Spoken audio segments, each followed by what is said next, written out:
The Legend of Sleepy Hollow by Washington Irving. Narrated by Brian Godwin.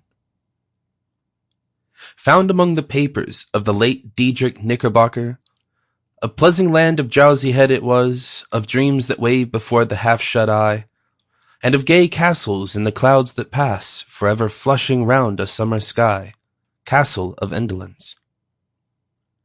In the bosom of one of those spacious coves which indent the eastern shore of the Hudson, at that broad expansion of the river denominated by the ancient Dutch navigators the Teppenzee, and where they always prudently shortened sail and implored the protection of St. Nicholas when they crossed, there lies a small market town or rural port, which by some is called Greensboro, but which is more generally and properly known by the name of Tarrytown.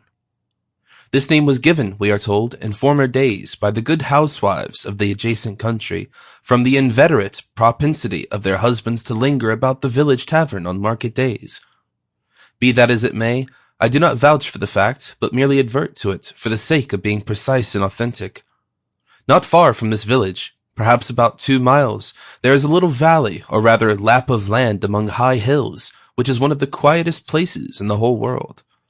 A small brook glides through it, with just murmur enough to lull one to repose, and the occasional whistle of a quail or tapping of a woodpecker is almost the only sound that ever breaks in upon the uniform tranquillity.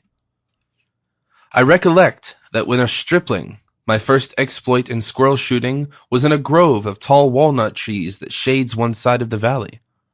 I had wandered into it at night time, when all nature is peculiarly quiet, and was startled by the roar of my own gun, as it broke the Sabbath stillness around and was prolonged and reverberated by the angry echoes.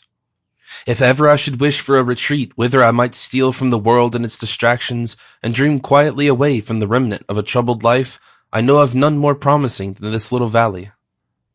From the listless repose of the place and the peculiar character of its inhabitants, who are descendants from the original Dutch settlers, this sequestered glen has long been known by the name of Sleepy Hollow, and its rustic lads are called the Sleepy Hollow Boys throughout all the neighboring country. A drowsy, dreamy influence seems to hang over the land and to pervade the very atmosphere. Some say that the place was bewitched by a high German doctor during the early days of the settlement.